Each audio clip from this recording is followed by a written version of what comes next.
Donc, bac, physique, chimie, Amérique du Nord, 2025, jour 1, exercice 3, petit 2, question 11. Donc, on est dans un bassin de récupération d'eau d'orage, et donc il y a un aérateur à jet qui permet d'aérer l'eau, c'est-à-dire de augmenter son oxygène. Et donc, dans cette question, ils nous disent que l'aérateur permet l'assimilation de 6 mg de dioxygène par litre d'eau brassée. C'est-à-dire qu'il donne 6 mg à chaque litre d'eau qu'il brasse, c'est-à-dire qu'il prend à l'intérieur de lui-même. Voilà. Et donc, dans cette question, on nous demande de calculer le volume d'eau qui doit être brassé. Enfin, bien sûr, le volume d'eau qui doit être brassé par rapport à la question précédente, c'est-à-dire la question précédente, c'était celle qui était ici, où on nous demandait combien de grammes de dioxygène il devait consommer enfin, il devait être fourni au bassin pour qu'il passe de 4 mg par litre à 6 mg par litre en concentration d'oxygène. Voilà, donc il faut qu'on voit combien d'eau il va devoir brasser. Sachant qu'on a vu dans la question précédente qu'il fallait qu'il obtienne 344 grammes de dioxygène. Voilà, il fallait qu'il euh, obtienne 340, qu'on injecte 344 grammes de dioxygène dans le bassin pour qu'il atteigne 6 mg par litre. Donc nous, on se demande combien de litres d'eau il va devoir brasser pour obtenir ces 344 grammes. Et donc, si on analyse un petit peu, donc cette question n'est pas tellement compliquée.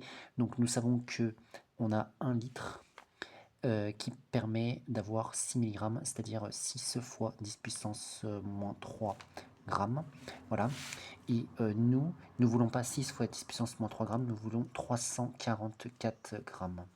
Voilà, donc ça c'est le O2 en grammes. Et ça, c'est le volume en litres d'eau. Voilà, donc en fait, on se retrouve avec un tableau de proportionnalité. Voilà, si le aérateur AG brasse 1 litre, il permet d'assimiler 6 fois 10 puissance moins 3 grammes. Et nous, on voudrait savoir, pour assimiler 344 grammes de dioxygène, combien de litres il va devoir consommer. Donc en fait, on recherche ce x. Et donc x va être égal à, donc on fait le produit en croix, on fait donc multiplication diagonale divisée par celui qui est de l'autre côté, c'est-à-dire que ça fera 1 fois 6 fois 10 puissance moins 3 sur 344. D'après l'aide de calcul ou d'après la calculatrice, cela nous donne environ 57. Mais d'après les nombres de chiffres significatifs, on va en laisser que 2, donc que un seul, je veux dire, puisque 6 n'a qu'un seul chiffre significatif. Donc ça va nous donner 6 fois 10 puissance moins 2. Voilà.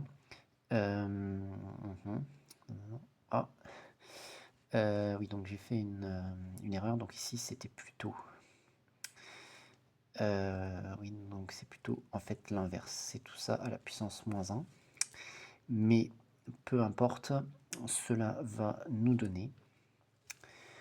cela va nous donner 6 fois 10 puissance 1 fois 10 puissance 3. Sauf erreur, cela devrait être ça, c'est-à-dire 6 fois 10 puissance 4 litres. Voilà. Donc, c'est-à-dire 60 000 litres. 60 000 litres d'eau va devoir être brassée. 60 000 litres d'eau va devoir être brassée. On va dire donc l'aérateur doit brasser, voilà, 6 fois 10 puissance 4 litres d'eau pour assimiler 344 grammes de dioxygène pour atteindre la concentration souhaitée, c'est-à-dire passer de 4 mg par litre à 6 mg par litre de concentration dans le bassin.